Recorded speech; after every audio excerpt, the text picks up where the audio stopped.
Okay, we are live. It looks Woohoo! different. It looks different when it goes live now than it did a few weeks ago. Thank you, Google. Um, this is, as I said, He-Man Studs of the Multiverse in my title. Oh my So god. we will totally deliver on that promise, whatever that means. We're just going to talk comics, people. I've got one of my favorite YouTubers, Mr. Wednesday Serial, or Mr. Wednesday Serial Killer, now on Twitter. I was doing the whole Halloween thing and I couldn't fit. Yeah, it's like serial kill, and I couldn't fit the and. Damn limits on Twitter. Right. So we're just going to randomly talk about stuff we've been reading. But you want to quickly tell me what you've been thinking about Batman and Robin Eternal, since we haven't heard you chime in on that yet. Let's just. Yeah, we'll start with the big one. So we were talking right before here, and I said we're gonna do this podcast style, which in my mind is you randomly just pick up books and talk about them. I don't know. So the first issue of Eternal kind of had me hooked. Though I was a little mad it was $3.99, but I realized it was extra pages and they were going to $2.99. So right. Yeah, it wasn't a bad deal. It was like 30 pages or something. Yeah, and I was kind of interested, but it started off with going through all the Robins, and I was like, oh, sweet, like the Robin gang, which is something I was looking for. And when they announced We Are Robin, that's what I thought it was going to be. And that wasn't that at all. So what the hell? I don't know. So this being here was exciting to me, but by the time we even got to the second issue, I was seeing this was so much about Grayson, and then like everyone else was side characters. That's interesting. I hadn't even thought about that, but I've been reading Grayson all along, so it's easy to... Yeah, this is from, well, let's see here, it's Tinian, right? Mm-hmm. So he's not the one writing Grayson, so he just wants part of that action. Right, but Seeley, who writes Grayson, was the writer on issue 2 and 3, so they dove right in with Seeley doing a bulk of the writing so far. Oh, okay. But they've got a bunch of other people coming up, like Genevieve Valentine, and I forget who else. But yeah, I'm just hoping we don't get the weird rotation thing we had with Batman Eternal that kind of made it slow down. I know. I'm worrying. I'm enjoying it a lot now, and worrying about like right now. I really like the idea that it is the gang of Robins, and I worry that they'll veer off from that path because. Now that they're on that path, that's what I want. In terms of Grayson, you could say, well, since it's Batman and Robin Eternal, he's the primal Grayson, right? Grayson, I mean, the primal Robin, Robin Prime. The primal. So everything starts with him. So it kind of makes sense to, at least for a while, have it centered on him a lot. So his flashbacks of his first adventures with Batman. And for me, it's very good in that sense. Sorry, I keep cutting you off. But that, because when I first encountered Batman, Robin was a cipher. He was just this kid who showed up every once in a while. They didn't really even want to put Robin in Batman stories. So now I'm getting what other people maybe love about Grayson. I'm getting a fleshed out actual character with these flashbacks to when he was working with Batman, an actual kid trying to live up to a Superman's work. Something. Yeah, I mean, it's kind of cool, but at the same time, we have Dick being the super spy more than Robin. Right. Kind of get in the present, that's what he is. So there's his past and his present. Yeah, but I don't know. It's so like they're trying to put him as Robin, but they're trying to deal with the reality of Grayson being the current book. It just seems like the worst time for it in some ways. I guess that doesn't bother me. I mean, I like the idea of he's gone through all these different identities, and now he's I wonder if they can keep him in Gotham for the whole series, because in his own book, he's not supposed to be in Gotham, right? Right. Yeah, we'll see. The other part that kind of grabbed me about it was the very end of the second book. There's just this panel of Jason holding up Cassandra Cain, with this cool like reveal of him being in it more. I don't know. You mean the splash page at the end? Yeah, that. I just thought that was perfect. But then the next issue, she's kicking his butt and stuff, but Grayson can handle her. And I'm like, that doesn't make sense. Like, if you No, she kicked Grayson's butt too. Didn't she in the first issue? Did she? I thought they got in a tussle and he more or less. I thought they stopped fighting, and he says, "Oh, no." So Grayson comes. I can see it in your form. These moves should be lethal, but you're holding back. Why? But so like, she's kicking his butt. But at the bar, Grayson comes in and kicks Jason's butt and breaks up the fight, and Jason is about to disembowel her when Grayson comes in. So she kicked his butt, but he was gonna kick it back. Yeah. I mean, they do kind of play him as the more Deadpool-like character, if you will. He's more of the killer who's a joke. Yeah. But I also love that. I mean, it's totally goofy. He's apparently in a bar with his mask on playing pool for money. Right. Yeah, that's pretty.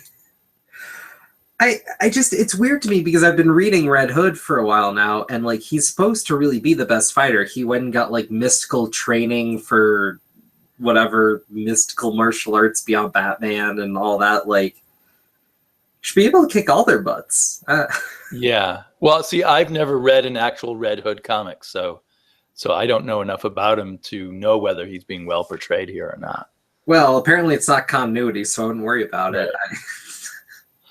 Well, the other Jason Todd I'm getting is totally out of continuity. This Batman Arkham Knight Genesis. Oh yeah, that's off the games. Which makes me like Jason Todd a lot, actually, as a character. I mean, he's been totally screwed over, but I think it has very little to do with his. I don't even know what his new 52 origin is. Is it exactly the same as the old 52 origin, or Jason Todd? Was he killed by the Joker in the new 52, and was he brought back by a Lazarus pit, or how was he? That's there, but it was like all a plan by the Joker. Like the Joker set up that his parents were going to be killed so that he could be a joke on Batman or something. Like it was ridiculously contrived. They just threw that in. So yeah, there's some of that in Arkham Knight. Some stuff about the Joker sort of setting things up. It's a little, well, they haven't finished his origin. It's going to be a 6-issue origin of this version of Jason Todd. Yeah. And we don't really get Red Robin at all. At all. Right. Well, there's another thing that confused me. I thought in the new 52, Red Robin was never a Batman's Robin. But he's been in all the Bat Family stuff. I know, they keep putting him in all the Bat Family stuff, but I thought that was the idea of the new 52. He's just in the Teen Titans and not ever mentored by Batman. But now they take him to the Bat Cave and they have him playing with the Bat computers and everything. If I think I remember right, like in New 52 continuity, he was part of the Bat Family for like 8 months. And then he moved on, or something like that. So he was like there and then gone, but now he's back. And right. Is there a way to work around the whole, 8 years of? I thought it was just 5 years. They should just retcon it and say it was 10 years at this point. The new 34 right. Or something. I mean, they can just stop. You can just say something different, and who cares? But it's just weird to have 3 Robins in 5 years. Yeah, well... 4 Robins in 5 years, because there's Damian, too. Well, and now there's Harper Row. Potential Robin. I don't know if Batman expects her to be a Robin. Or if he did before he got his memory wiped. Yeah, I don't know. And now Cassandra Cain's in there. But they're not going to include Barbara. Well, I wonder if they're going to properly explain Cassandra Cain, or if they're just going to rely on people who knew about her in the old 52, which I did not. I missed all the Cassandra Cain stuff. Well, it's kind of weird because she's not talking. Right. But it feels like she should be at this point. I don't know. It's weird. And it's doubly weird now, too, because they already have the non-talking assassin elsewhere in DC with Strix off the Court of Owls. And yeah. They have too many characters for their timeline, but I guess we're just used to that by now. yeah. So basically, are you feeling optimistic, or are you just too disappointed by the treatment of Red Hood and too much Grayson in being enjoying this? I'm enjoying it, but there's some stuff that they're pulling from Grayson. Like, they're really playing off the fact that one background character from Grayson was a cannibal. Right. Bring it up like every 10 pages. I'm like, what? And they're just like, read Grayson 2, read Grayson 2. I'm like, that wasn't really in. Like, do you want to just tell that story? Right. It seems like it would take a page. I don't know. Yeah, that character has one memorable thing about her. She's a cannibal, so that's the way, I guess. Well, is she really a cannibal, or did she eat part of a person once because of a weird situation? I thought she was continually eating people. Oh, okay. But I can't remember. I mean, you've probably read that more recently than I have, because you've just read the first Grayson trade. Was she in that first trade? She had to have been, but I honestly don't really remember. Like, I remember her eating a piece, but I remember it being like her character. I remember a really bizarre situation. So, in Grayson, they were rescuing or harvesting these super organs that various people had. I feel like she had some kind of super organ that was causing her to be a cannibal, but I can't remember for sure. I need to reread. Yeah, it's such a small part of what that book is, but now they're trying to blow it out. And I'm like, just instead of referencing it, just tell the thing, because it was told really quickly in Grayson. So right. Just retell your 3 lines, Well, I guess, going in because of the other Eternal, I'm not expecting everything to be done well. If enough stuff is done well, I'm happy enough, So yes, they are kind of not establishing this cannibal character very well, but they are establishing other things pretty well. And so I feel pretty happy with that so far. I mean, I do have a sense of nervousness. I really wish it was just called Robin Eternal. Uh-huh. I think that's right. a little more bold. Yeah, it would be nice if Batman only appears in flashbacks and remains a clueless Bruce Wayne throughout. I'm curious about that. Oh, I'm hearing myself. So originally you did not want to read Grayson at all because you felt they were betraying the idea of Dick Grayson. Yeah, and then all of us have been saying how much we love the Grayson comic book. Right. So you went out and got the trade. How do you feel about it now that you've read the trade? Kind of indifferent. Oh, that hurts me so much. I just... Do you have me on the background? I don't think so. That's weird. I don't hear you. Okay. So I don't hear an echo. Okay. I don't know. Something about this book just feels like bad James Bond mixed in with Batman, and I don't know. I've never been a fan of like a good Shield. Oh, this isn't Shield. It's not heightened enough. It's not like so bizarrely out there. It's too mired but it's a bit bizarrely above James Bond. It's a bit more me. It feels like a little bit of Shield, a little bit of The Prisoner. With the endless mind Fs and mind fucks, and I don't know. I really enjoyed it. Maybe the reason I originally picked it up is because I already knew I liked the artist a lot. The art's nice. Mikhail Janin, I think, is his name. Well, you feel indifferent to it. I feel sorry for making you waste your time on it then. Well, I mean, I read it. It was interesting. Well, it's not me alone. No, it's just, I can't get past this cover is part of it. The whole idea of him. It's a very James Bond cover. But he never actually uses a gun, right? So that was one of your worries about, because all these pictures show him with guns, but they actually they very specifically address him not using guns. Yeah, I know. It's just, him running around with a gun just doesn't work for me. That's because you're a commie pinko anti-gun guy. Yeah. Everybody should carry a gun and hold it in front of them at all times. That way, crime will never happen. We'll have better delts. So, since we're on the Batman kick, Yeah. what do you think about Batman 45? I thought it was a bag of hurt. Bag of hurt, all right. I thought that that Snyder was totally falling down on the job, and I feel like I had this suspicion with some other issues that it's Capullo holding things together, and without him, it doesn't really. But in this issue, I felt like Capullo was the only thing going on here at all. I agree. After reading this issue with all the news this week, I was like, good on him for leaving. It's not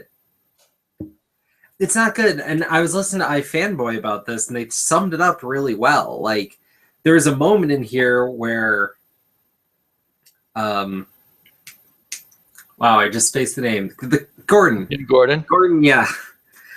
Gordon's in the suit, and it sounds like he's going to give up this whole Batman thing for a minute.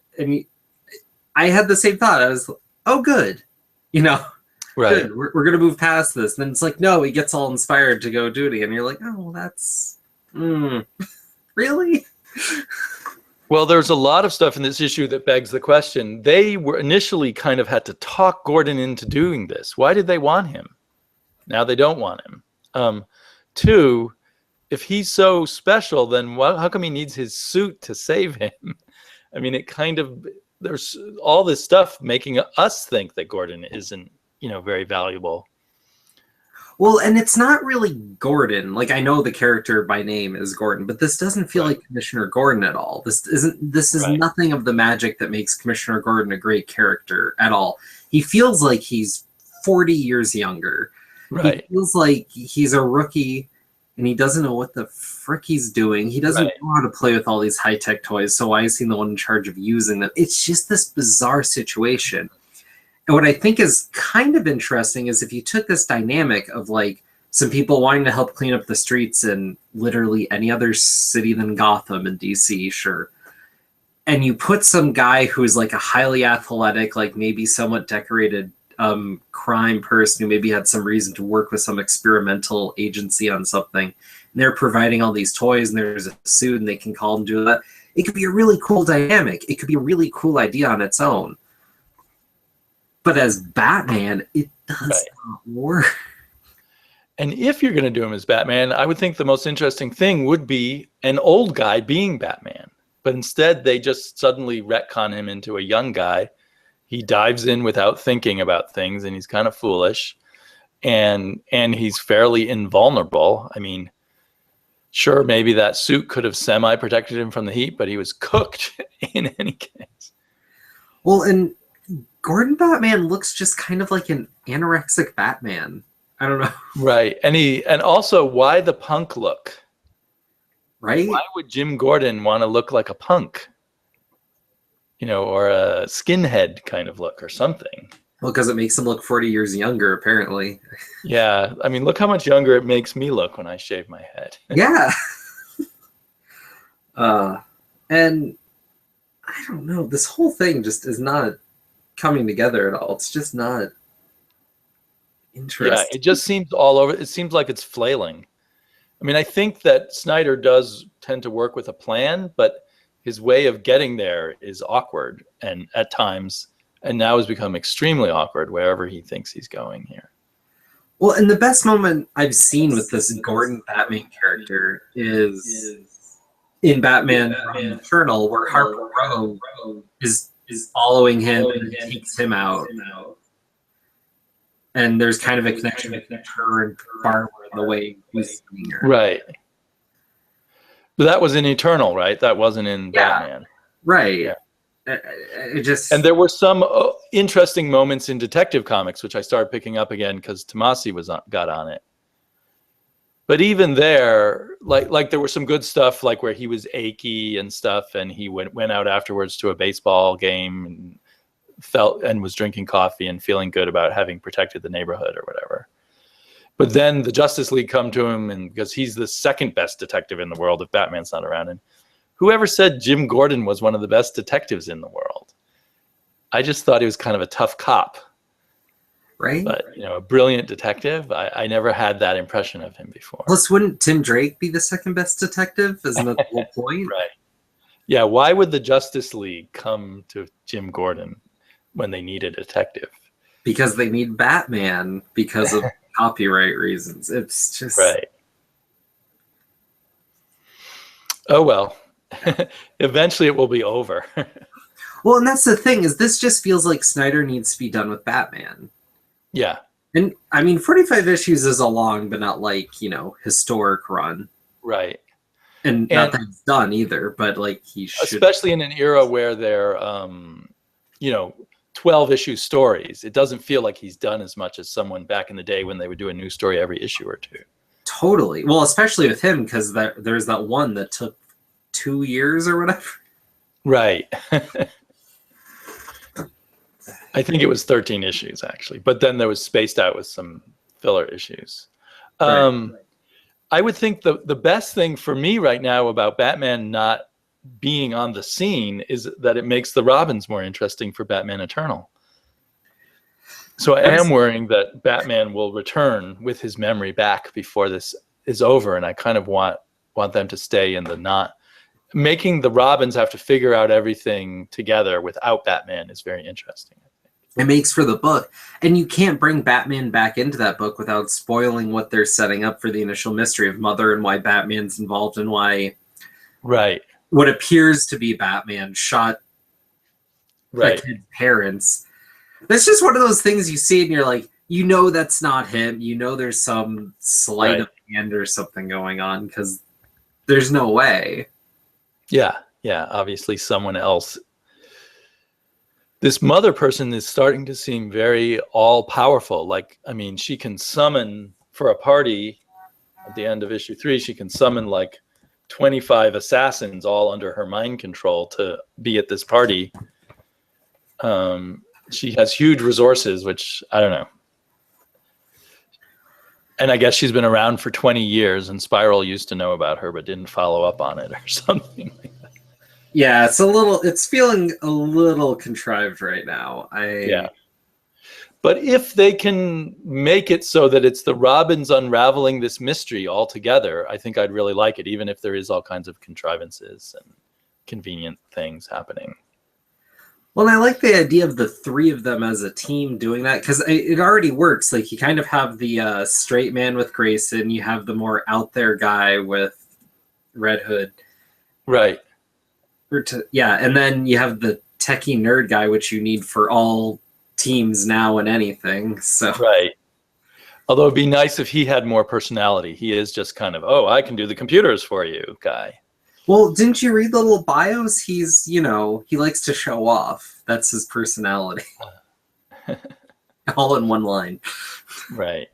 Right. The bios in the first issue.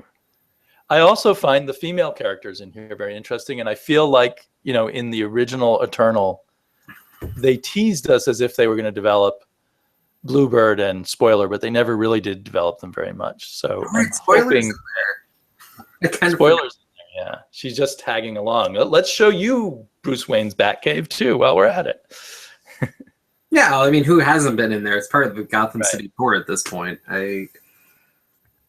Yeah, I'm really worried about how they're going to do Cassandra Cain, though, because that's one of my favorite characters. And if they don't do that right, I don't know.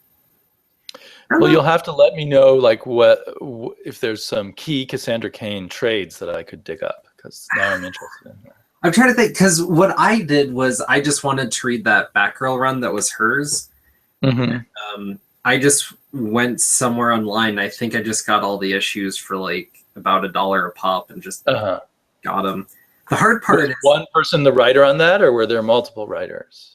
There were a few, but there was one guy who did most of them, and I couldn't tell you off the top of my head right now who that was. But the thing that was kind of interesting going through the first chunk of it is she is really silent. So you go through those first chunk of issues really fast because there's nothing to read. Right. Yeah. Well, I'll look for her run. Maybe I can even get it out of the library or something. Yeah. Well, Speaking of authors that have been on books too long, I guess you haven't picked up Spider-Man. No, Dan Slott, you've been complaining about him being on there too long for at least 2 years, I feel. So that's extra too long. Well, it's hard because he usually pulls out a good story, but at this point, he's written more Amazing Spider-Man #1s than any other creator. Well, #1s is kind of meaningless at this point. True, but it's a benchmark. And he's overseen more status quo shit than I think any other writer ever has as well. Right. And it has to be handed to someone else by now. Especially with this latest one, which is just Spider-Man as Iron Man. Do you think that's his idea, or did they just force that on him? I kind of think that I think it was kind of half and half. Like, I imagine they came to him like, everything has to be all new and all different, as opposed to the all new, all different Spider-Man he's done 3 times in a row now.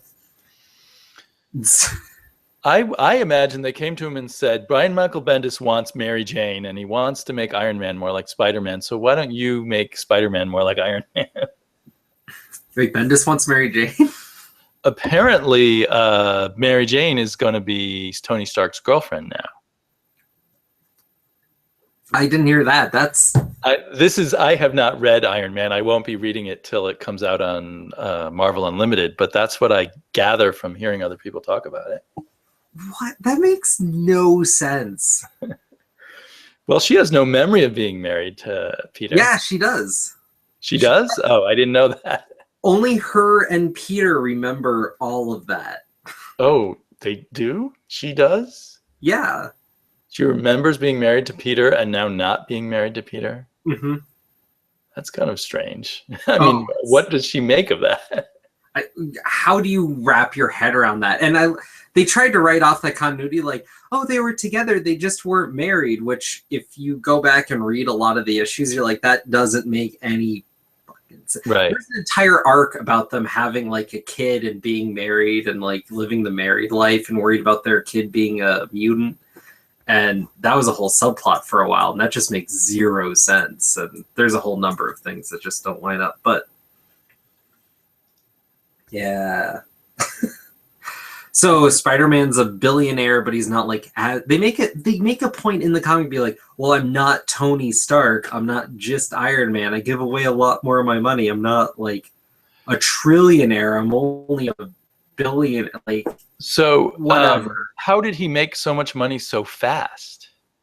Well, because Parker Industries took off. The thing is, they don't really explain it. They're just like, here's the new status quo. Here you go.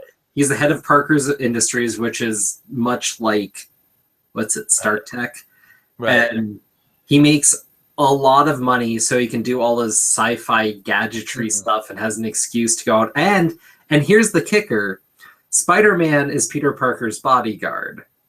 That is so Iron Man, it's ridiculous. Right? Like, it's hard to read, honestly.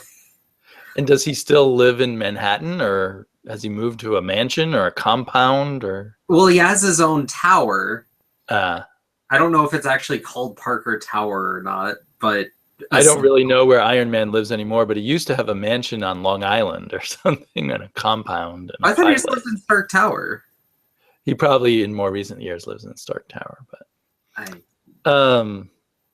and Mockingbird is the SHIELD contact for Parker Industries. Now there's this whole weird espionage thing where he keeps some tech just for himself, but he gives some tech to SHIELD and releases some tech for general public consumption. So in a sense, Dan Slott is not writing Spider-Man anymore. He's writing Iron Man. Yeah. Calling it Spider-Man. Does Peter Parker still have bad luck? I mean, it sounds all good. They're playing more off of something that Dan Slott set up years ago, where Spider-Man had this thing where someone died around him once again, but then he's like, no one else will ever die, or something went crazy. Oh, I remember that. But now he's like, I'm not saying no one else is going to die, but we're going to save every life possible is his thing, which I'm kind of like, yeah, you're Spider-Man. That's like, they're trying to make this thing of it, but I'm like, yeah, he's Spider-Man. Like, that's not any different Right. than it has You been. want to save everybody. Maybe with your billions, you fund hundreds of superheroes, I suppose. Well, he's also doing like medical research and yada yada. It's weird. It's different, but it's not like a good different. Yeah. And eventually this status quo is going to like be cut back to closer to where Spider-Man was before.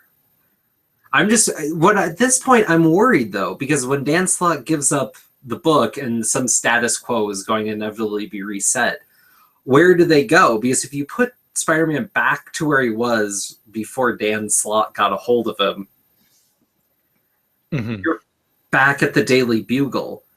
Right. Which at this point makes like it's gone too far in one direction. You were Steve Jobs, and then you go back to working as a photographer at a newspaper. Right, like at this point, like even if things go belly up, like he should be set for life. Like he has his own property that's paid off. I'm sure he bought a house for Aunt May, right? Well, like, plus if you're one of the richest men in the country, you're also one of the most famous people. So even if you lose your money, then you'd be famous for losing your money. You know, you're not just going to be forgotten and become an average Joe again. I don't think. Well, he became the most famous person in America during Civil War, and everybody forgot about him. Well, it just feels to me when I hear about Marvel that they push things too far.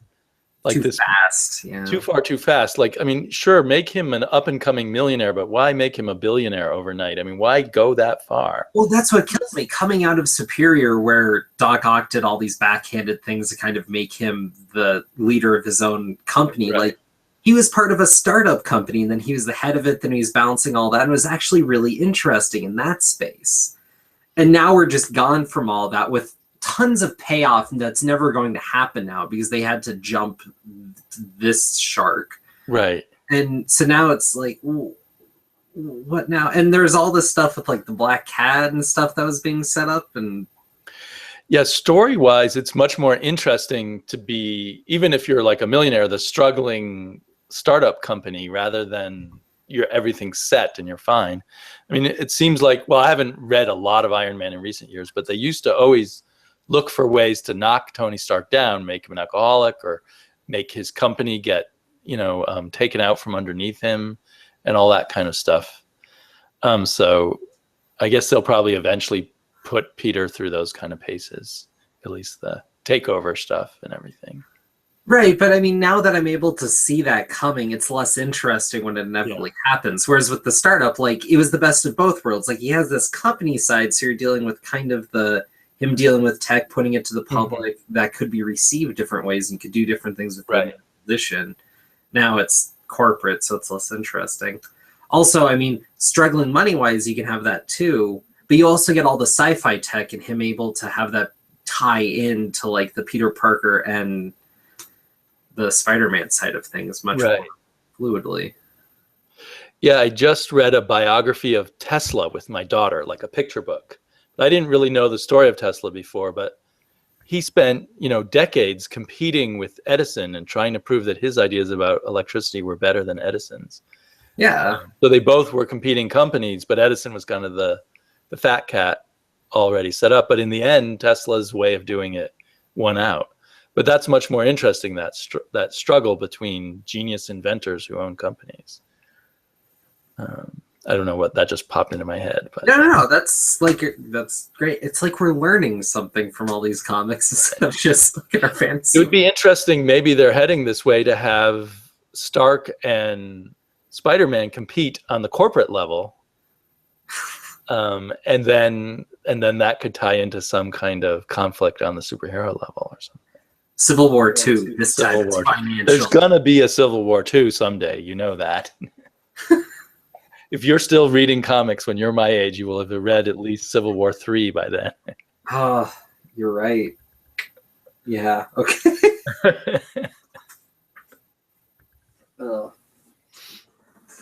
I'm trying to think. Hold up a comic. Well, Okay, well, skipping over to indies, how about Welcome Back, Welcome back to. which you raved about the first issue, and I went out and got it, and I agreed with you. It was really fun and, different in a number of ways, although also kind of a familiar plot in some other ways. Issue 2 half lost me, though. How did you feel about issue 2? I mean, I still enjoy this, but I'm seeing more of where you were coming from on issue 1 with issue 2. Like, issue 1, I thought we were doing something, because I know this, because it says right on here, 2 of 4. I thought they were going to do something a bit smaller and keep our main character focused on this assassin idea and like have put her in a situation where she was going to be rolling through these different like assassin techniques and something kind of like compact but feminine and bizarre. And maybe keep her in the life that we saw her in the first issue, because that was interesting, I thought, with her friends and going to parties and stuff like that. But that's all gone now, right? And now she's just in a bigger pseudo superhero kind of situation. Yeah, now there's like people vying for her talent, and it's kind of this larger thing. It's kind of the same problem with what we're talking about Spider-Man. It's a problem of scale to the story. Yeah, that's true. And I don't know. I mean, I'll finish this out. It's 2 more issues. Yeah. I'm curious enough. But the other thing that got me this time was I really realized how much the art in the book kind of threw me off, because she looks way too young. Most of the characters look way too young because they kind of have fat faces. And yeah, I assume she was supposed to be about 21, 22 just from the script, but she certainly could be a teenager from the way they draw her, or even a very young teenager. Right. And everyone's kind of short looking, but then they bring in this other assassin. She looks like she's 30. Right. And I've lost track. I need to go back to the first issue, who this other assassin is. She's sent to kill our hero or someone else. And on the last page, is that her stepfather / that little girl who's now attacking the other assassin? I believe so. Yeah, but it's kind of hard to. It's kind of drawn differently than the way the little girl looks on all the other pages. It's almost like a different artist took over. I did really like the idea of her, what she thought was serial killer stepfather, coming back reincarnated as like a 7-year-old girl. I think that idea would have been really cool, again, if they'd kept it down into the smaller aspect, just in her original life. Yeah, I think you could have rejiggered this whole story so it all just takes place in the town where she was living when the story started.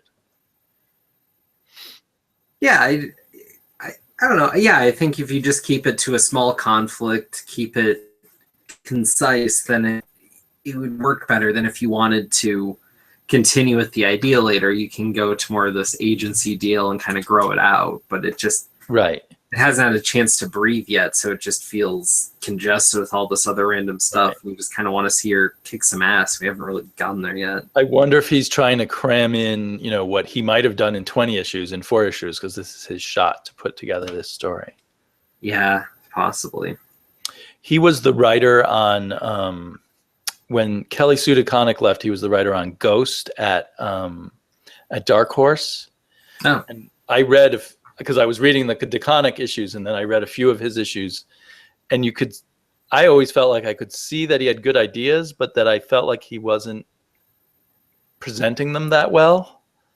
And he tried to cover it up by having lots and lots of interior monologue, which I was noticing a lot in here too. Although Carlos Infante liked that series and kept reading it, I kind of dropped out.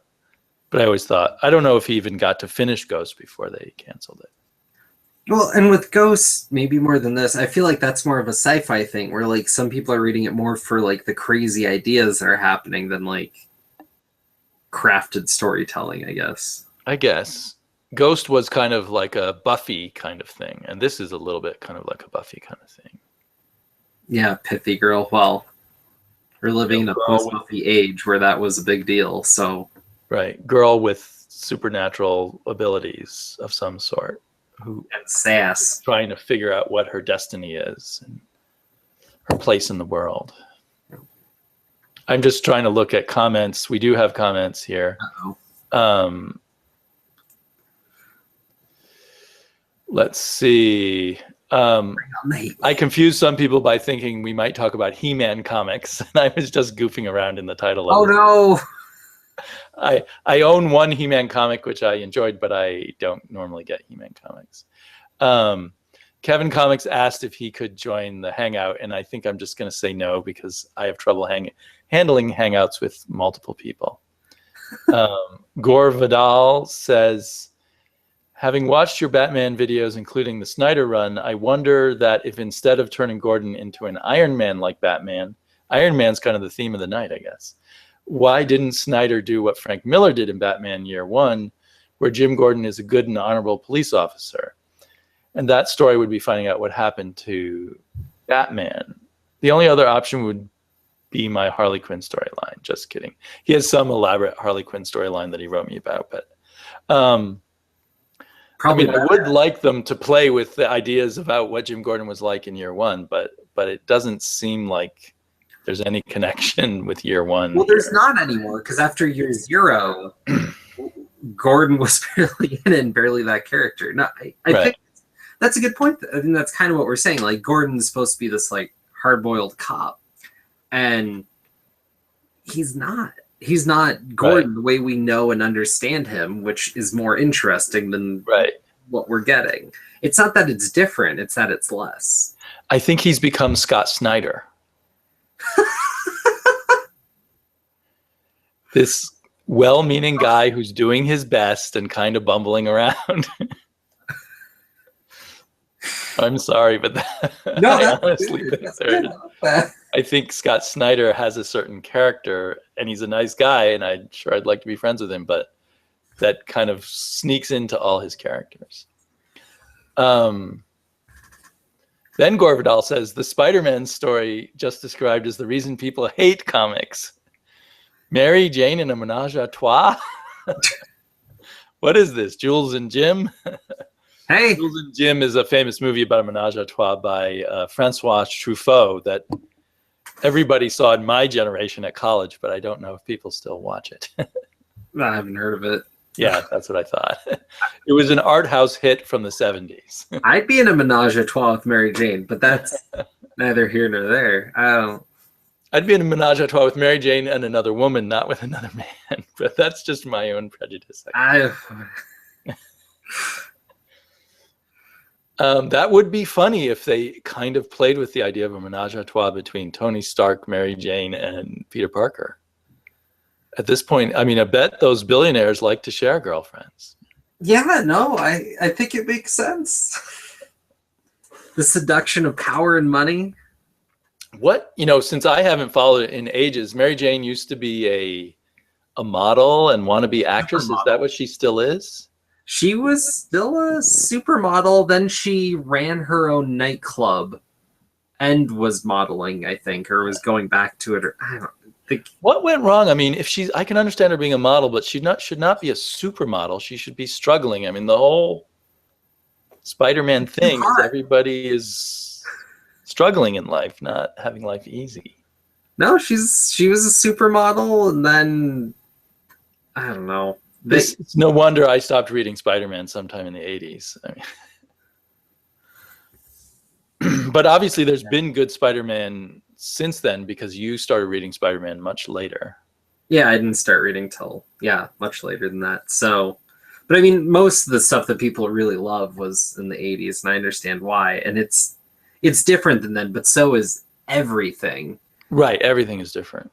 So... But Spider-Man, in a way, less than other heroes, has still progressed somewhat.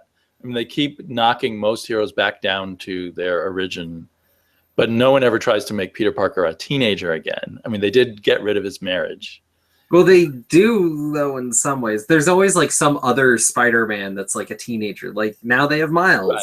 They have to do it with somebody. There's this thing where Spider-Man has to be a teenager for somebody, and people can't let it go. And every time they reboot Spider-Man, all the movies, all the cartoons, he's always a teenager, except for the one when I was growing up where Spider-Man was working and in college or whatever. Like, there was a cartoon where they did that? I didn't know that. Yeah, in the 90s he was older. I like him as a college student too. It's sort of I don't know, but like hearing that Mary Jane is a supermodel, that just really bothers me. How can you complain about life when you're dating a supermodel or married to a supermodel? I mean, it just ruins relatability, goes out the window. Yeah. In Spider-Man, you were supposed to be able to relate to him. So when I was 14, him dating a supermodel worked just fine for me. And I mean, he should be an inventor, sure, but he should be like most inventors out there and not being able to get people to listen to him and make his inventions and all that. I mean, there's a point, though, where you put in so much with him, like, there should be some payoff. Otherwise, it's almost more demoralizing than not letting him Yeah, but the whole Marvel universe is founded on people who make us feel like we could be them. And we can't be supermodels. Not anymore. That day is long gone, my friend. This is the all new, all different Marvel. That's called DC. Yeah, when everyone's a millionaire and they're, you know, fabulous. We can go talk more. That was the. But sorry, go ahead. I wanted to get your opinion on this one ad because this felt so like bizarrely high concept to me. It was kind of lost in concept. But is this the ad in Shudder? Yeah, not in Shudder, in Welcome Back. Oh, okay. I've got it right in front of me. So, I don't know. I'm curious to see what you think. So the book is Last Sons of America. And in the sons, you can see a little sperm flying into the O. And sweet. Yeah, I see it. Americans can no longer have children. Foreign adoptions are in high demand, but kidnapping is far more lucrative. Adoption agents Jackie and Julian have taken the wrong man's child. It just sounds insane. All Americans are infertile. I guess. I mean, I haven't read it, so I don't want to judge too much. But just reading that, I'm like, what the? That just sounds like someone was baked out of their mind. They're like, whoa, man, what if? Right. Well, it feels a lot like Boom Comics is getting the rejects from Image or something. You know, we want to do these edgy sci-fi-ish stories too, but we're Boom Comics and we're not going to pay people as much and give them as much of a copyright. So, well, they got Grant Morrison. They got some stuff. Well, true, and they must have to write a special deal with Grant Morrison. But yeah, I wonder why is Grant Morrison doing this with Boom and not with Image? But I'm sure they've given him a special deal. Well, Grant Morrison has books at Image too, so right. But why not do all your books at Image the way Rick Remender and you know, a lot of these other big stars are doing all their books at Image now? Right. I have a whole lot of Grant Morrison going on in my life right now. I have a feeling that he needs his ego stroked a lot, so maybe Boom is good at that. I could see it. I could see that at this point. So, have you ever read Super Gods by Grant Morrison? No, that's one of those ones that I keep, you know, like someday I'll get to it. So I have it on audiobook, and I bought it a long time ago on audiobook and listened to it. Does he narrate it? No, it's some typical British narrator, which is also gives a weird double feeling to it. But re-listening to it now, because I've read a lot more Grant Morrison in the intervening years, and just been thinking about comics way too much, as everyone knows from my channel, a lot more oddities about Grant Morrison pop out to me on it. But one of the big things I keep noticing is he's constantly referring to comic books as if they're rock stars. Mm-hmm. And then I was reading, where'd it go? I was reading Flex Mentallo, which is sort of narrated by an ODing rock star. So anyway, I think Grant Morrison fancies himself a rock star, and that's where that comment about his ego came out.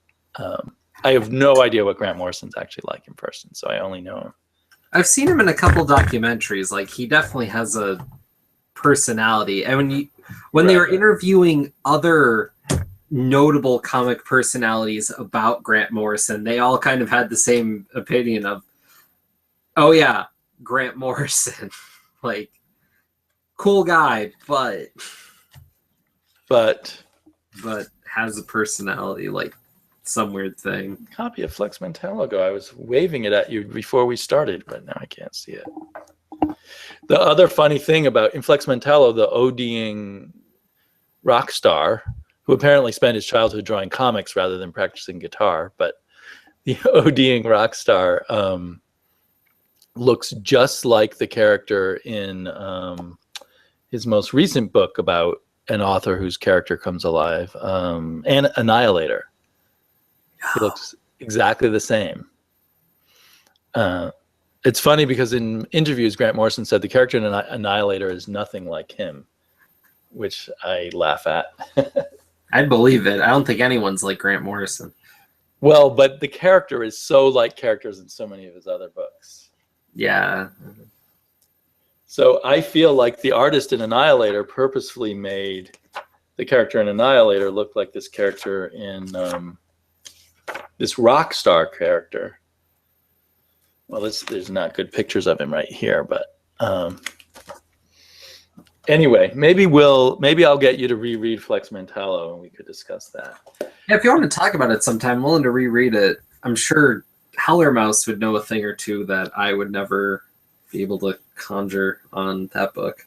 In it, you can totally see the roots of Annihilator and the roots of the Multiversity book, but it's totally gonzo, much more than those books. Oh yeah, out of control. It's the old Grant Morrison that I think of that was interesting, but ultimately you didn't read really between the lines more than you need to read the book. Yeah, and ultimately you really thought of him as a second, or I always thought of him as a second banana of those Vertigo kind of writers. As you know, he's just jumping up and down and going, "Look at me, I'm crazier than everyone else." Yeah, I think.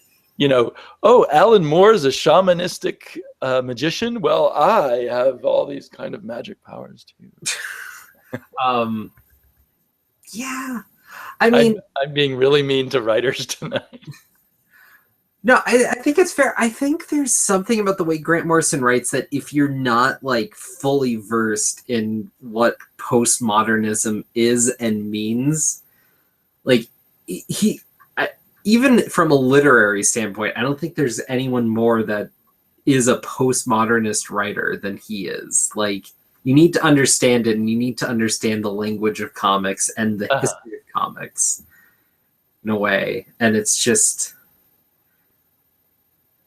It's not for the faint of heart. I don't know. When I was in college, I had this group of friends who were my druggy friends. As we all did. I would visit them every once in a while, and they were always doing all kinds of interesting drugs, and I might do a little bit with them. But then this guy that I had known when I was 7 years old started up at the same college, and we didn't really have much in common anymore, but he happened to be living in my sophomore year, he happened to be living on the same dorm room hallway as my druggy friends. And so I just introduced them, and then I went away, and a month later I met them, and they said, yeah, he's followed us around ever since. and no one likes him, but he's constantly taking more drugs than we do.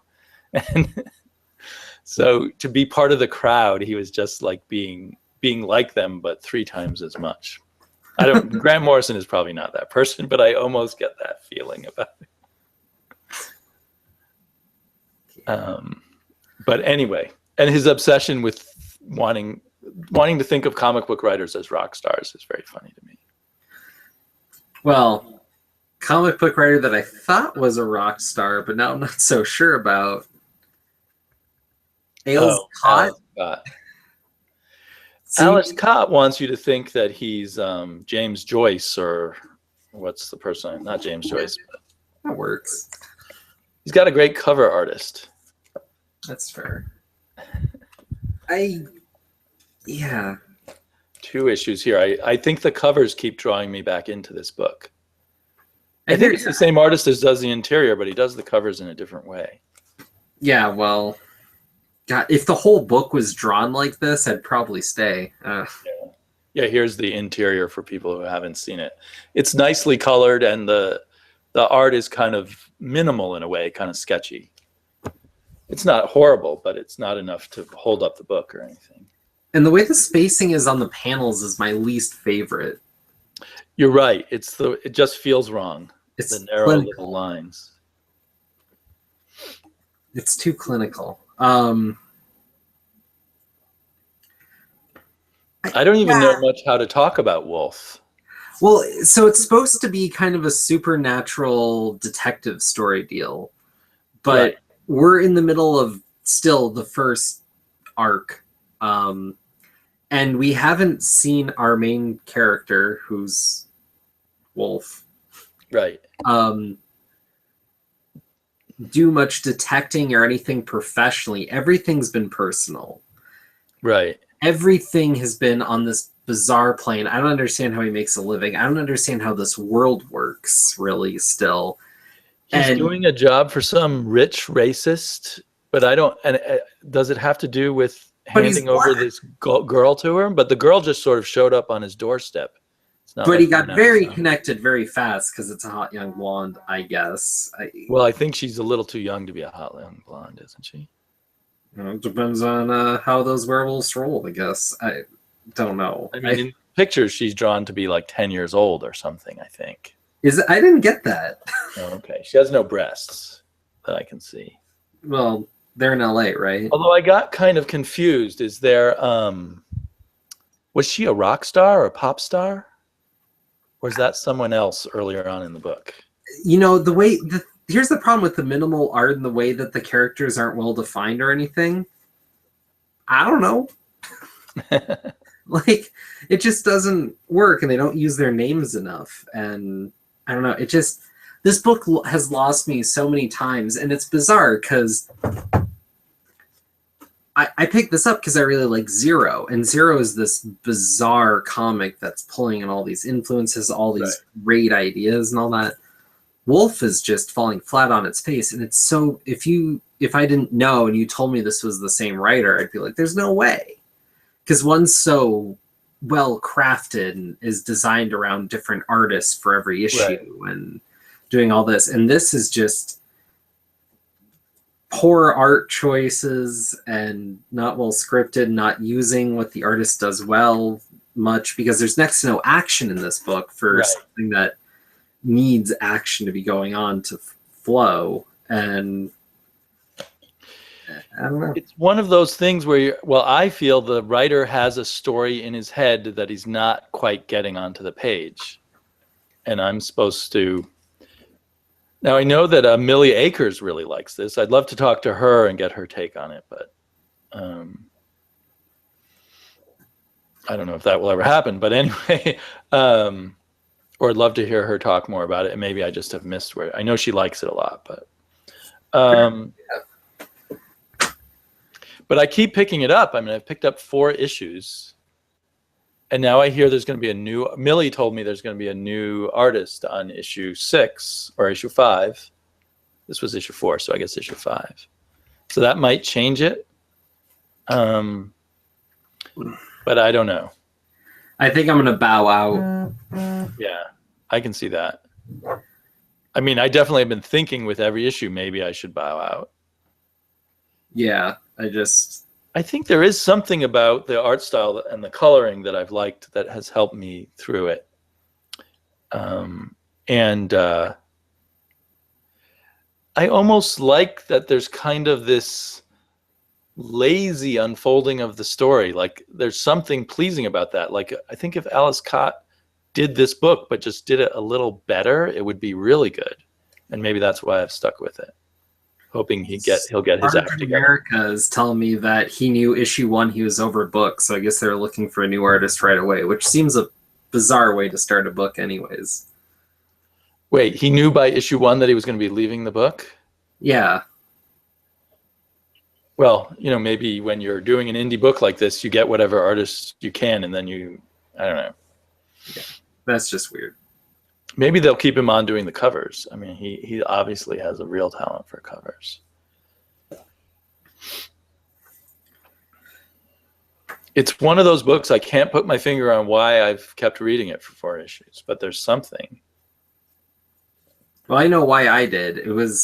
I trusted the writer, and I was willing to trust him to go so far. Oh, right, because I still haven't read all of Zero, because I started in the middle and then I got the trades after I realized I was too confused, and I haven't.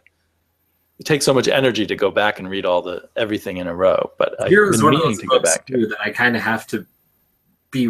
I have to be in the right space. It's not just like picking up a comic and easy breezy reading. Like I have to be looking. Well, not having read all of Alex Scott's work, I have this strong impression of someone who's really willing to experiment, and he's trying very different things on different books. So he's just trying something very different here. Maybe is not as fully fleshed and fully formed as Zero was. Because I've read the first 2 issues of Surface. I got them on a digital sale. Okay. I think it's only going to be 4 issues now, or 5 issues. I think he canceled it. But that was kind of sophomoric philosophy and what is the nature of reality stuff in a way that didn't quite work for me. But I appreciated that he was kind of trying it out. He's probably your age or even younger, I think. Yeah. He's very young, and so he's working through all these things. But it can be annoying or fascinating depending on which comic you're reading. That's my take on him. That's fair. Yeah. So I appreciate him taking risks. I saw in an interview that he's also moved to LA and is trying to sell movie scripts and TV scripts. So that could also distract from how much quality you put into your comics, I suppose. Well, if I'm buying them, I have to like them. So True. Well, I mean, you've given this more than a fair shot. yeah. Let's see. We can go to the before we switch to another book. Can I just read a few comments? No. Hi, James Crowder. I'm very excited that James Crowder is still alive and well.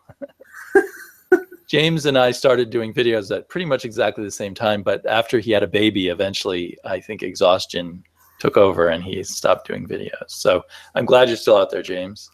The 8-Bit Champion says, when you talk about Mary Jane being a model, it makes me think back to that Eric Larson run. He made her look like a cross-eyed bimbo with absurdly big hair, among other things. That's right. It's best not even to think back to some of those periods. Man, Eric Larson doing now that sounds so bizarre, but that's right. That's where he was. That was the world we lived in at the time. Oh man. Was there ever a Savage Dragon Spider-Man crossover? That would have been... Feels like it had to have happened, but I don't think it has. Savage Dragon has crossed over with a lot of people, but I don't know if he has with Marvel characters. Yeah. Now, 64-Page Special, who is a regular commenter on my videos and always very smart, but I can't figure out what context he's talking about. He says, it's why The Last Man Meets Taken. Sure, we're sure to get a Hollywood sale, gang. Why The Last Man Meets Taken? Which comic were we talking about that was like that? I'm guessing Welcome Back. Oh, maybe, yeah. Anyway, and Gore Vidal says he also read Super Gods, and he thinks David Bowie's 1970s and early 80s transformation influenced his idea as the artist as reinvented celebrity. And I think you're right. I think he's very into Bowie and wants to be someone like Bowie. What is with that generation, David Bowie? He's not that cool. Well, he was really big in England, even more than in the US, I think. A real iconic figure. England. And he was exciting because with each album, he took on a new persona and all of that stuff. I think he did some very good albums, to tell you the truth. So but I think, what is it with wanting to think writing comics is like being a rock star? I think to me, that's all wrong. See, now I need a new hangout with the Short Box Full, Ghost Critic, and Dr. Monkeybot talking about David Bowie to get the other... Well, we don't know specifically if they're David Bowie fans, but I just think a generation of British people, a lot of them were into Bowie, but a lot of Americans too. Or maybe, I don't know if it's Bowie or Bowie. I've heard some people say, oh, you're pronouncing it wrong. It's Bowie. But you punch him in the face? I think that's the right response. I've punched so many people in the face. I've decided to give up that. Gave that up for Lent. I didn't know you were so Catholic. Is that what that is? I don't know. Lent, giving things up for Lent is very Catholic. I was raised Catholic. We gave up things. We spent a lot of time talking about what we would give up for Lent. Not Catholic. No. Well, speaking of religion, shall we talk about Omega Men 5? Oh, there we go. Yeah. What a beautiful segue. So, God, that was the last video I did, was it? I don't know. That was quite a while ago. But you did a fantastic video about the Omega Men, and I read 2 issues in a row right after watching your video and got super excited about Omega Men and was saying that it might be the next generation's V for Vendetta and all kinds of over. Whoa, I didn't. You didn't say that, but I'm saying you got me started, and then I got very excited. I mean, it's good, man, but no, I think so. I think it's pretty well agreed upon that this issue is the weakest of them so far. I haven't heard other people talk about it, but I agree with you that it does seem like the weakest issue so far. But I will say this. So we're dealing with this, I don't know what else to say, ogre of a character. Which character do you mean? Blah or Brute? Yeah, or Brute. This is his father, who is the Pope? Well, it's about Brute. Like, each one of these issues focuses on a different character and focuses on a different idea. Mm-hmm. And this falls in that mold. And so far, I think this is the least interesting character talking about a very devout religion, which is a subject that I'm already against. With a character... So is Omega Men, right? I mean, it turns out it's all about money. Right. But...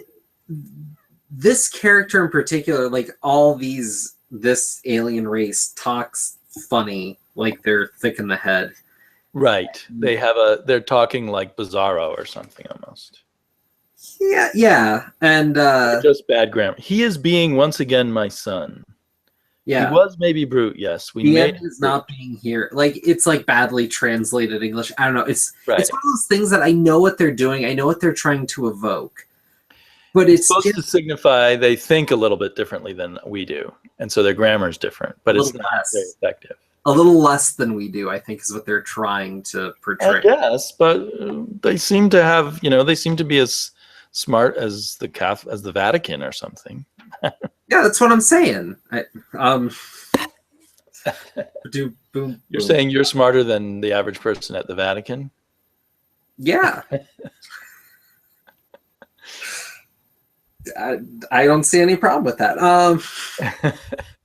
But I have to give it props. Like, whereas I think this is the weakest issue of this series so far, this is still fitting a mold, and they're playing by their own rules, and they're continuing with it. And it was still a strong comic. It just wasn't as exciting as the previous 4. And I have no reason to think that issue 6 won't be more exciting than this, because this was just playing with stuff I'm not as big of a fan of.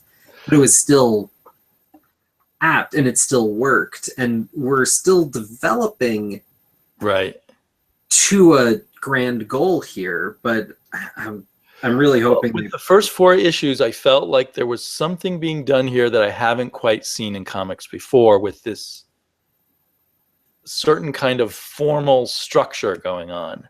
And this issue, somehow they couldn't make it interesting and fit it quite into the same formal structure, and so it broke the feeling of the rest of the comic book. Although the fill-in artist last issue made that issue a little weaker, and so I was glad to see this artist back, who is very good. I like the art, but if there had to be a fill-in artist, I wish it was on this issue, and then the other one was more there. Because if this issue had a different artist, I feel like it would have fit better anyways. Yeah. But it was not a bad issue. It just somehow didn't click as well as the other issues. I agree. I'm still excited. I'm going to ride this series out. Like, I'm pretty well sold on this. I still think it's basically one of the best things DC's putting out. And it's very dense. I mean, it's the opposite of, I forget what you call it, decompressed. They put a lot into each issue. And it feels like even in this issue, but more so in the other issues, that the person behind this, presumably the writer, is just really thinking really hard about how to make every bit of it count, and every bit of it push your expectations in different directions, so that you're constantly a little bit thrown off balance. And I think their main thing here just was that in the end, this really religious group turns out to be motivated by money. And I don't think that was enough of a twist, maybe. What I'm curious about now is, because I was looking into it after I made the video and everything, is there are older Omega Men runs and dealt with other things. I'm kind of curious how close this plays to that, or if they're kind of maybe trying to do their own like, I wonder if the impetus was to have their own Guardians of the Galaxy sort of thing going on. Right. And they were like the Guardians of the Galaxy in their original incarnation. It's back in like 1980 or 81. And I have some of those comics. I've been trying to collect them all before I reread them, but maybe I should start rereading them now, because I just vaguely remember lots of fun adventures in space and an evil empire that had to be fought against and that kind of thing. So there's kind of there's probably a feedback loop between them and the early Guardians of the Galaxy, but Guardians of the Galaxy now is a big deal. But both groups were always very minor footnote to their comic company's history before the movie Guardians of the Galaxy. So I'm sure that's part of why they brought back the Omega Men, was because of Guardians of the Galaxy's success. But they let Tom King run with it in a direction that, is very different. Yeah, and I think this comic is set far enough from everything that it feels like, it doesn't feel like a DC book at all. Yeah. Which is good. It also feels like kind of an updating of Jim Starlin's Dreadstar, in which Dreadstar and his motley crew from different worlds were fighting against a religious oligarchy controlling the galaxy. Again, I haven't read Dreadstar since the 80s, and I've been collecting all those issues hoping to reread it because I remember it so fondly. Wow. All right. Oh, this looks old. What are you looking at? I just pulled up the Wikipedia on it. On Omega Men? On Dreadstar. Ah. Peter David and Jim Starlin, all right.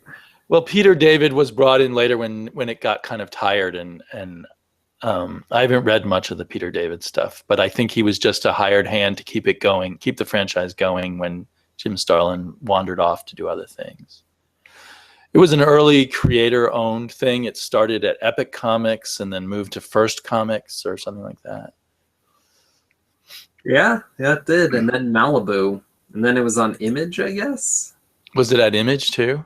Or no, Dreadstar and Odie appeared on the last page of Breed 3, number 5, in issue 6, along with other Starlin. Breed was another Jim Starlin comic, which I haven't read, but I guess he did that at Image. I think he's thinking of bringing Dreadstar back because I think it's been optioned either for a movie or TV show. What hasn't? Right. Well, that's true. But that's inspired him to want to try and bring it back. Well, I think he has enough old comics fans who now remember it with nostalgia that if he did a decent job, he could probably sell pretty well through Image or someone. It would actually be cool if they did with some of his properties what they did for Liefeld, where they did those 3 books and kind of had cool stuff. And you mean where they brought in people like Brendan Graham to redo his ideas in completely non-Rob Liefeld ways? Yeah. Yeah, that's true. I don't know if Jim Starlin, it does make you wonder if Liefeld is actually cooler than people give him credit for, that he allowed people to totally fuck with his properties. No. Here's how that went down. Hey, we want to give you some rights monies to produce some comics. You don't have to put in any work, but we'll cut you a check. That's all. But he's got to be a certain ego free, because if he was reading those and saying, wait a minute, this is only the name of my better than anything I could do. So I think he may have more of a sense of humor about it, and he can't be getting that big of a check from Brendan Graham's profit. And Glory lasted for 2 trades and then died. Is there one other of his that they revived? There's a third. I couldn't tell you what it is right now, but I'm pretty sure there was a third. But yeah. Like they're not letting Todd McFarlane is not letting some radical young guy take Spawn and do something interesting with it, right? That's happened 2 to 3 times. He's got some older hacks who will do pretty much what he wants, and he fired one of them right at the start because he wasn't. Was it Fialkov or someone who got fired right away before he even wrote an issue? I don't know. I know that they have a younger guy on it, and they're letting him kind of take the reins. And they have Paul Jenkins doing it now, right? And he's kind of an old hand. Is he? Oldish. I bet the artist. I'm thinking of the artist. I'm sorry. The artist, yeah. John Boy. Is his art good? I haven't looked at it. I haven't seen the new issues because you can't buy them in trade. That's. I have a whole rant. I won't go down there. Those are only $2.99, right? You should be buying the new. You should be supporting the creator. I want to catch up before I read the issues, but they don't have the trades to the new stuff. The new stuff just started. I stole it. I stole it. It's the only way to get it. You're talking about the newer stuff, but not the newest after Paul Jenkins, John Boy ones, right? After issue 200 and something, I think. No. Hold on. It's right here. It's right here. I'll just tell you. Yeah. Oh, wait, no, I don't have the newest one, but 105. It's like after issue 132 or something, which is where the last trade they have of Spawn Origins ends. They have a few smattering of trades after that, but nothing to just continue to catch you up. And I just want to read it through this collect and trade. Like, you can do for every major Image book, if it's the Savage Dragon, if it's the Walking Dead, if it's Invincible, if it's any, you can just go and read it. But no, not Spawn. Is that where, did they stop maybe where he became a white guy? I don't know. When did he become a white guy? They returned him to being his original Al, somebody who's an African American, but for a while they made him a white. They made a new Spawn who was Caucasian, I believe. I heard someone complaining about that recently, which reminded me of that. Yeah, there is a new Spawn, which I think is where they're currently at. I think. I don't know. I don't know. I think they just rebooted it with Paul Jenkins writing. I mean, they didn't change the numbering or anything, but I think Paul Jenkins took over and threw out a lot of the old continuity, or is just ignoring it, not really throwing it out, and brought back, I think his name is Al Simmons. Yeah, Al Simmons. The African-American character who was originally Spawn. They got rid of... From our perception, but not in continuity. Yeah. But so I don't consider that to be at all like what they did with the Rob Liefeld properties, where they totally made new characters out of them. But I'm saying you could take some of the old bizarre Jim Starlin stuff and just take in another direction. True. Like you could take this Dreadstar thing, give it to, I don't know, someone, and let Alice Cott. Yeah, although I'd say, oh wait, that's John Bryan. John Bryan. Sorry, that just made me laugh. That should be his name. I'm mixing up all those old fogies that I haven't really read much of their stuff. Yeah, I don't think John Byrne has the sense of humor to let other people take over his work and completely gut it and redo it. Yeah, no, that's... Yeah. So I don't know. I think that Liefeld in some way is kind of a cool guy because of that. But what do he picked over a shop in my area, so I just... Really? In what way? So when the New 52 was starting, he did Hawk and Dove, that book that, you know, is still running, just classic, great stuff. Classic Liefeld. For whatever reason, they asked him out, and in order for him to come out, they had to buy a metric shit ton of the first issues. Mm-hmm. They had boxes of just this comic lying around so that he could come out. They paid for his flight, the whole deal. And then like 2 nights before it was supposed to happen, it's like, oh, I'm not gonna be able to make it. I have a thing. Oh, that's bad. So he just screwed it up. And then like it was a month later, he released that video of him like inking while he was driving. He's like, it's so easy. As he's swerving down the road, inking whatever page. What's sad is like 2 months before all this started, like that was, I feel like, the height of people like ripping on Liefeld, like, oh, Liefeld this, Liefeld that. Probably because Johnny DaCosta just started. I don't know. See, I save all my hatred for X-Image people to Jim Lee. I understand where you're coming from. And I cut all the rest of them a lot of slack because, in my opinion, whether or not I liked their artwork, as publishers and as people involved in the field, I feel they've done good things, and Jim Lee has done crap things and crappy things to people. Impression. Jim Lee's a whole mess of things and not really even that great of an artist, and certainly not a good writer. I don't know. Yeah. But man, I was trying to get on the point where I'm like, we can rip on other people than Liefeld. Like I was trying to defend him and be like, he can't be all bad. He was doing some cool things. He was involved in creating Deadpool. He couldn't be all bad, right? And then I just screw him. Right. Well, you don't have to like his work. I guess I'm extrapolating from the Brendan Graham type of situation to think that there's some aspect of him that to me seems cool. And he's not, well, maybe he is jerking people around a lot. Maybe he is an asshole. But, from that example you just gave, that seems a very cruel thing to do to a store, because stores don't have a lot of money to just throw around and waste. Right. And on something like that, and forcing them to buy so many issues of Hot Love that they obviously never sold.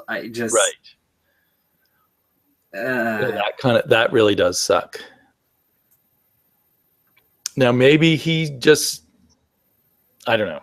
I could make excuses for him, but I'm not. But so maybe he is a dick. Longbox Review is backing me up. My man Longbox Review. He says, my issue with Omega Men is the way in which the story is being told. Well, this part's not backing me up, but like being shown the characters at arm's length. It's intentionally a little too esoteric to me. It tosses us some nuggets, but doesn't follow through, at least not yet.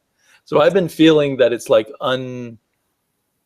peeling away the layers of the onion, so that yes, there is that distance and quality, and I thought we were getting closer and closer to the core of things. It could fail that way. I mean, it's walking a tightrope that way. I agree, but so far it's been paying off. So I hate to bring it up, but to go with the counterpoint of why I think this is better than the other way was, me and the girlfriend were just watching the Flash show that was on Netflix. And the first episode, they're setting up the characters. And at the very end of the first episode, the guy who's in charge and is in the wheelchair and is supposed to be the doctor and everyone admires, he stands up, and then you realize that he's this big bad guy, and there's all this ominous music. And I'm like, fucking save some cards. Like, this is terrible pacing. Like, they're just putting it all on the table and there's no mystery. So when he does something terrible later, when presumably he's Zoom, I guess, it's going to be like, okay, great. There's no suspense. There's no excitement. We know more than the majority of the characters in the show, which makes it less interesting. Now, we have that kind of going in Omega Men. Not really, though, where most of the characters know that what's-her-name is really in charge. The princess. The princess, yes. But Kyle doesn't. He's getting played. But us knowing that makes that dynamic more interesting. But we didn't get that reveal till after, a whole couple of issues where that dynamic was suddenly twisted, and it was a reveal, and it was more exciting that way. And so, yeah, I don't know, that's why I kind of like that. And with us kind of not getting everything on the character, it's like, ooh, what don't we know? Like, that makes it exciting. That makes it interesting. Also, we're only getting 20 pages with these people, so Right. And maybe part of why I was mentally comparing it to V is for Vendetta, because that is kind of like an intellectual onion in a lot of ways. It's not like a story where you feel deeply into from the character's point of view. In a way, you feel like you're viewing it at a distance. There's different kinds of stories. I like the deep emotional story, but there's also interesting stories that are at different distances from characters. And maybe it's not the right distance for Eric at Longbox Review. Well, he did say, which is what I meant when he said he was on my side, he said, yes, Omega Men equals updated Dreadstar. So now I really want to reread Dreadstar sometime soon. It's a little daunting because there's many issues of Dreadstar. Well, if you want to talk about it, if you can tell me a way to get a hold of it, I'll give it a shot. Although it's apparently like 60 some issues or something. Yeah, and I wonder if one needs to read all of them. There might be like the first 20 or 30 or 40 issues might be all you want to read, especially once Peter David comes on. Peter David's, one of my rocks in the comic world, so I'd have to go that far. Well, maybe, but if someone is writing a novel and then someone else writes a sequel to that novel, do you have to read the sequel to experience it properly? If it's Peter David.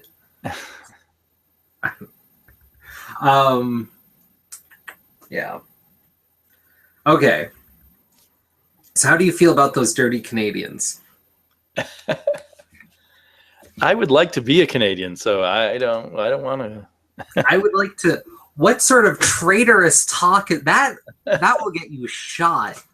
Have you not been reading this book? Well, I think that Brian K. Vaughan would like to be a Canadian too, which is a little conflicting to me because I'm not sure I want to be on the same camp as Brian K. Vaughan either. Oh? You don't want to be with the most successful comic writer? Currently? Arguably? I guess. Politically. I don't really know his politics, but now knowing that he's one of those dirty pinko Canadians. Well, I think ever since in one early issue of Saga, he had like a questionnaire that he wanted readers to write answers into. Oh, yeah, yeah. And one of the questions, I can't remember it exactly anymore, but it was something like, do you agree that we should be supporting the killing of Palestinians? And there was no question of, do you agree we should be supporting the killing of Israelis or something like that? And that's where I suddenly thought he's this certain kind of liberal that annoys the heck out of me, even though I am a liberal. But anyway. There's a liberal that annoys everyone unless you're at like the peak level. So it's okay. Well, then they're annoyed by people like me who aren't at the peak level. I think they're just annoyed by Fox. They'll never get to you. Like it's okay. I mean, I have even more annoying friends who say you shouldn't complain about racism because it's all about capitalism, and if we solved capitalism, we wouldn't have racism. Those people I want to kick in the balls, but except they're good friends of mine. But I mean, I know where they're coming from, but yes, all communist countries have been racism free. Yeah, totally. I'm trying to bring it around to the book, and I'm just not finding it. Did they support the killing of dogs? We're talking about Brian K. Vaughan and invading Canada. So in this book, the big revelation in this issue to me was that the U.S. is blaming things that have nothing to do with the freedom fighters in Canada on them and wants to kill them so that they can continue to hang that blame on them. I wasn't quite clear if it was violence being done by the U.S. itself that they're blaming on terrorists, or whether it's just other terrorism that they want to blame on Canadians rather than Americans or something. Yeah. What did you think? And I've just rolled over you when you... No. That's spot on. I just... I don't know. It's just weird reading this book from the other side because, I mean, those dirty Canadians have to go down. You feel that when you read it? Well, I mean, they're fighting against, the greatest nation on earth, and, they're doing what they need to win the war, and these dirty rebels are just making it harder and harder, forcing their hand to, do this thing. I just don't understand why we're not getting the point of view of the righteous and continuing. There was a hint at one point where, the kind of head torturer, head person of everything fighting the Canadians, said, well, very well it's not about water, it's about something else you guys have done. But then we never got back to that. But now we're digging just an even bigger hole for the Americans as evil. Mm-hmm. Yeah. And this woman who is so self-righteous, we've seen a scene where she very well knows that she's now just a tool of some propaganda machine that is not about any kind of truth. Yeah. I mean, one would think she knew that all along anyway, but if we had any doubts that she was righteous, we can take those away now, I think. Yeah, but Americans made that badass robo-dog. Yeah, I mean, our technology is superior. Yeah. That's all that matters. And we have giant transformers tromping around the Canadian wilderness looking for one or two people. It's a very, very expensive use of resources. Giant mechs. That's awesome. Yeah. I'm all for that. Kind of sad that mechs are in this comic, not a comic based solely on mechs. I like to see a Western mecha comic done right. The terrorism that they were trying to pin on the Canadians was like in desalination plants, I think in California or something. It kind of implies that America might be destroying their own desalination plants as an excuse to attack Canada. Right. Letting people be denied of water as an excuse for something else. So it just seems like it just keeps getting worse. It's so weird for them to bring in the whole dead cell idea and not like put that on its nose. And the fact that this is a mini series and that we're not going to get there is just so weird. Right. I mean, we've only got 2 more issues, if I remember correctly. Yeah. Well, and do you know the whole dead cell idea? Or no.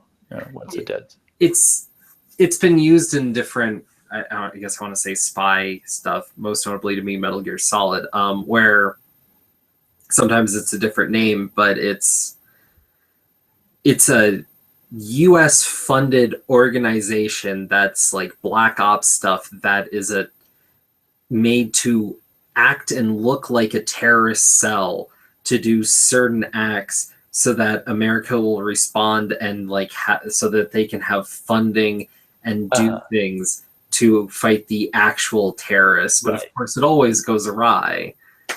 And there's a lot of theories like that from my most leftist friends. It's a whole conspiracy. Like, it's a real conspiracy. Whatever that means. It may have been done at times. I wouldn't imagine that it hasn't been ever done, but I don't know if it's done on the scope that conspiracy theorists would think, but who knows?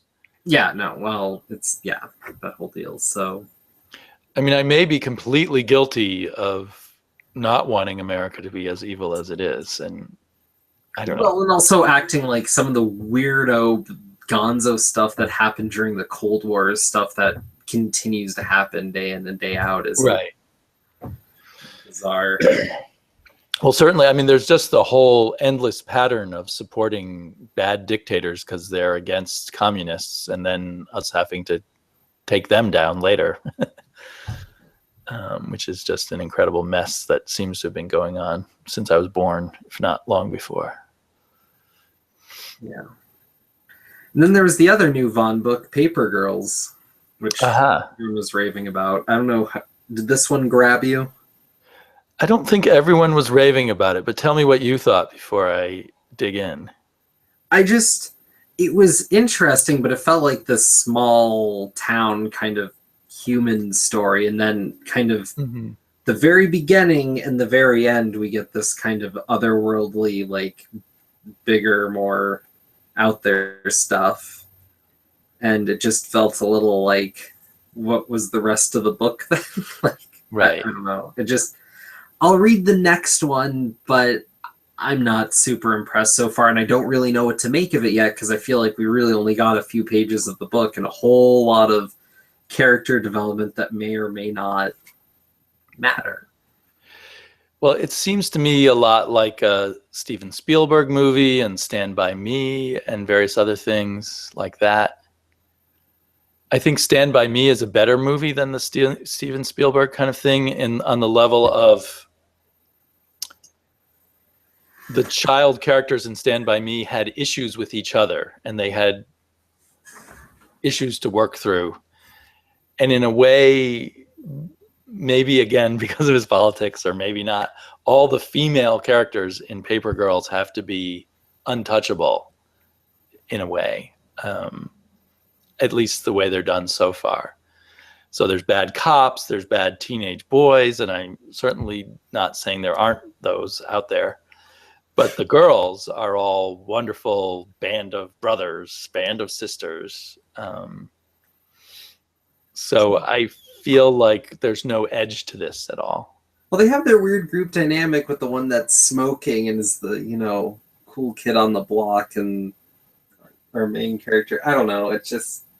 She's the tough kid and another one's the technology kid. But they have like paper routes they need to do, and they make a gang about doing like this really mundane job at like 6 a.m. Like, it just doesn't... Maybe it's a generational thing. I don't know. It just doesn't make any freaking sense to me. Well, I mean, I kind of give him that, okay, these paper girls have to work together on Halloween, the night after Halloween or the morning after Halloween, because it's a tough night for paper girls. And so, but then I don't know. I think it's going to be okay. I mean, I don't dislike it, but I just thought there'd be something more to it. When you think of Saga, you have all these characters. Each one has tons of flaws and edges. But with these other two Brian K. Vaughan books, they don't seem as balanced. Even in Saga, you can see at times there's characters that are completely evil. I mean, there's kind of these realistic characters who are a mix, and then there's the occasional completely evil character. Right. The other thing is, well, what I'm guessing now that this is a time travel story, the Paper Girls, and that these are mutants from a future time traveling to our time, or 1988. I don't know. The art was beautiful, and I think that will keep me buying it for a while more. That's fair. I don't know.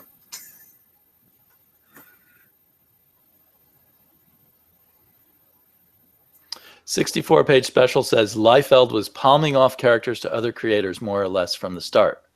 My theory is he went to indie creators because, unlike Mark Millar, they don't know you're supposed to get paid for making comics." I suppose that there may be an element of that. It certainly gave people a foothold in the world of Image Comics.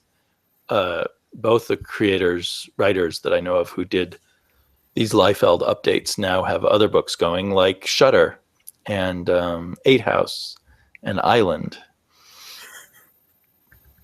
So maybe they did work on Liefeld books cheaply to make a name for themselves.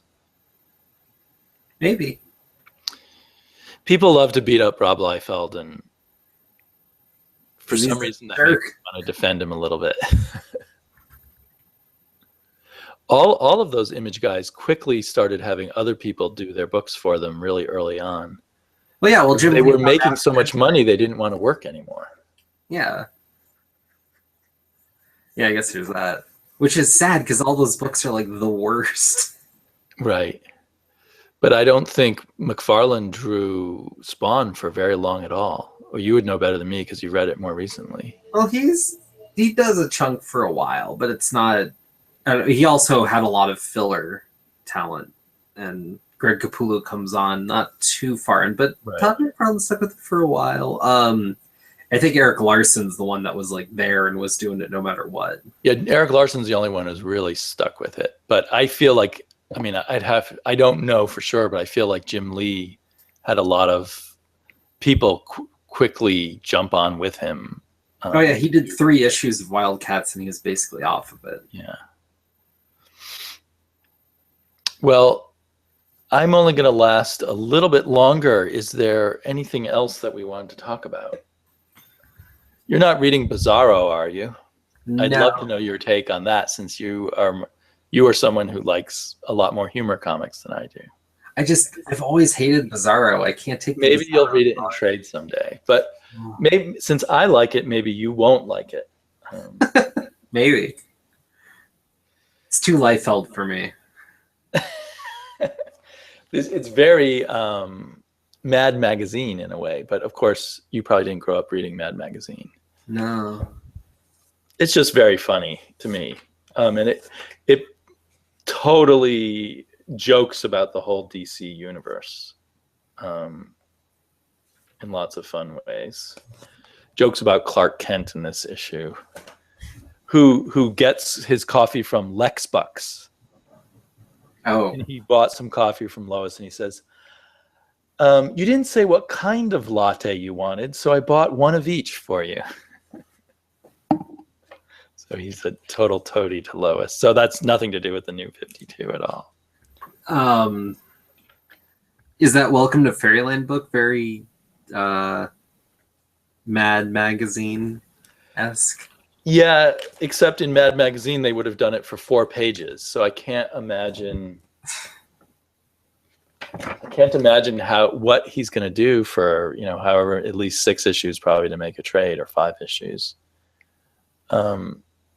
Maybe he has more plot up his sleeve. There's very little plot in the first issue.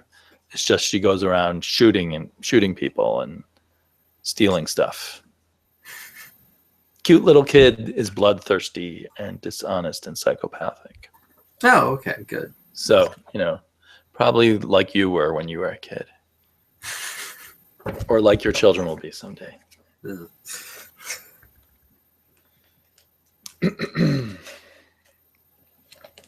I will probably buy at least one more issue of I Hate Fairyland just because I enjoyed the art. But I think that my enjoyment of the art wears down after a few issues, and then I have to enjoy the story too. It's hard to buy a comic just for the art. It's easier to buy a comic just for the story, but there has to be. Well, I mean, it depends what the story is when you're buying it just for the art. I mean, if the story is bearable, if the story were an unbearable read, like if the whole book were like those few pages in Wolf where suddenly he decided to write a novel on the side of the page. Yeah. That's not that issue.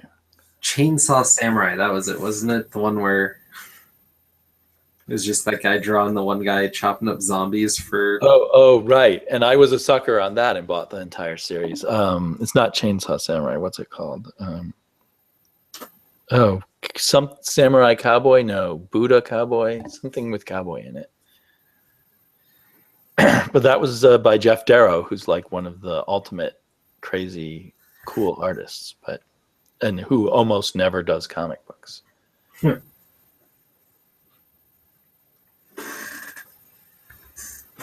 All right. So you're not getting the fade out. Do you not like the Ed Brubaker, Sean Phillips thing, or are you waiting for trade, or you just had too much of them?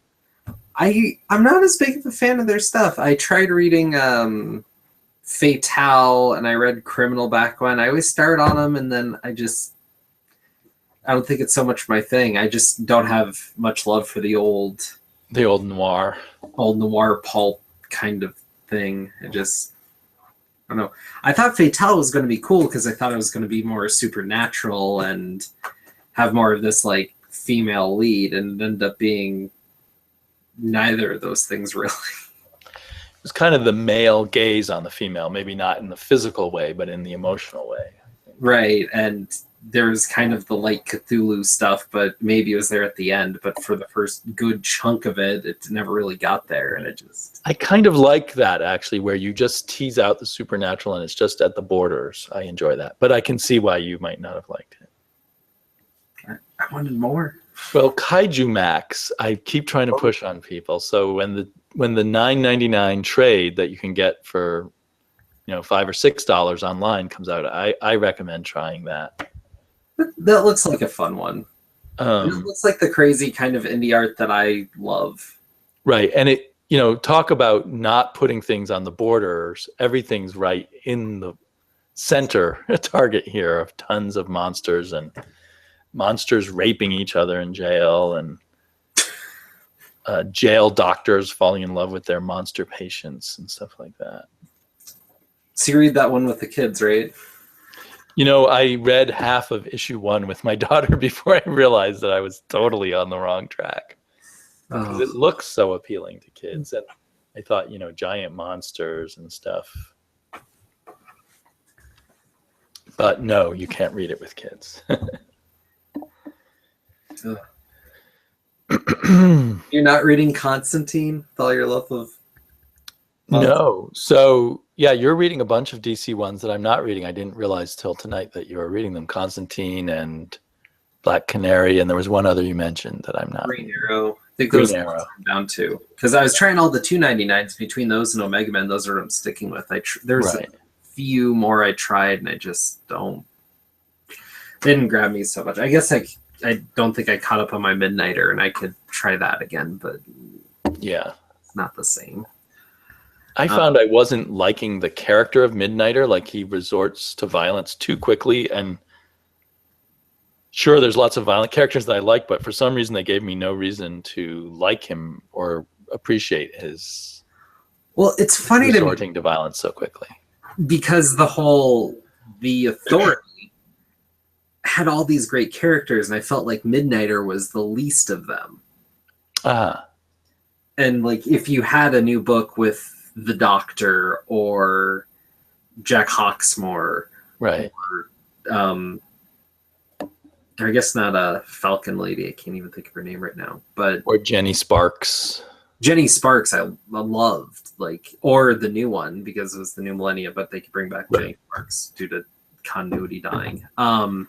Any of those characters had all these big ideas around them. They could really work. And Jack Hawksmoor in DC actually be really cool because you have this character that's all about cities, right? And him, because they have all these things about the cities, be giving a little texture to Coast City or Star City. You could have an arc in different cities or something, and that could be really interesting. Because there was one new 52 book that he was in when they were they put him as Stormwatch, I guess, and he was talking to Gotham and Metropolis. Metropolis was this, classy lady, whatever, and Gotham was kind of this goth chick, more of a thing, and it just worked. And I was like, that's cool, that's fun, and I that's a lot more interesting, cool, and something to add than a guy who's really good at beating people up. Oh man, right. Well, there is something cool about his ability to anticipate what's going to happen before it happens. But I read the first 2 issues and it didn't work for me for some reason. But a lot of people like it. I might try again later. It's a cool idea. I mean, how far can you go with that for story potential? Because it's just, how is some guy going to manage to outwit him and beat him in a fight when he's predicting their moves? Yeah, well, you have to add on other layers, but the layers they seem to be going for was, they were taking seriously him being gay, which was a good thing. But the main layer to me was that, if anyone irritates me slightly, I'm going to beat the hell out of them. Yeah, but I mean, he was supposed to be gay Batman for gay Superman, Right, and they took away gay Superman, so that made that they took away his most interesting aspect, I guess. Yeah. Whereas you're right, Jack Hawksmoor doesn't have an equivalent in the DC universe, so it makes more sense to add him to the DC universe. Right. Or you could have the Doctor and all the drug-induced whatnot there, and you get Grant Morrison to write him, and it worked. Right. Wasn't there kind of a Geo character with Geo? Or am I confusing that with Valiant Comics? Gia. Anyway. Well, why don't we were going to talk about Proust and James Joyce in our final hour, but maybe we should just wrap things up and leave the heavy hitters for another night. Oh, yeah, that sounds good. Proust, James Joyce, and He-Man. We wanted to connect. Oh, yeah. Actually, before we started, I saw something. It was a little internet thing about like how Barbie's, this terrible image that we have to worry about and whatnot. Right. For girls, and then here's He-Man. Yeah.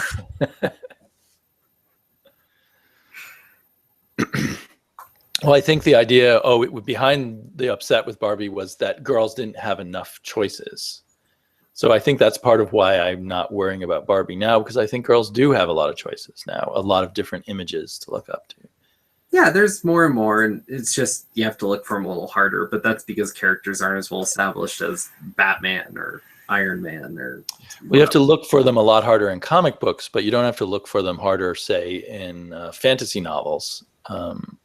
So my daughter has a plethora of heroines that we read about in books, and we read Lumberjanes, and we watch Barbie, and we watch Tinkerbell. But there's just a million different images. Plus, the Barbie movies themselves are much different than people think they are. But anyway, but it is a good point. I mean, it's not like. There was one woman I knew who was a real strong feminist, and she said, well, I'm not, once she had 2 boys of her own, she said, I'm not quite as angry as men as I used to be, because I see my sons, they actually socially have this very narrow path they have to walk, and they really don't have very many choices. Now, the path that they have to walk is supposed to be the dominant sex, but still, they are limited in their choices in life. And so maybe there is a point about He-Man and other things to be made for liberating males from their limited choices. I think the secret is to just not take it all too seriously. It's supposed to be fun.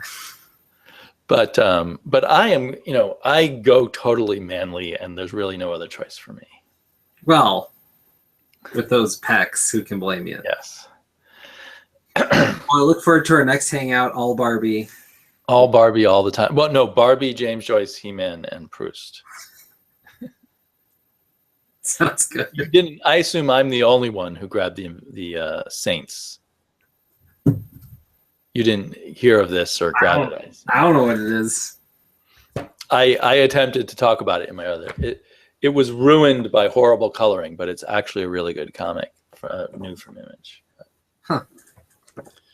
If I continue to like it, maybe I'll encourage people to get the trade or something. Sounds good. Okay, so with that fizzle of an ending, Matt and I will return, no doubt. And thanks to the 4 to 6 people who've been watching us, probably because they wanted to hear more about He-Man. But we'll talk to you all later.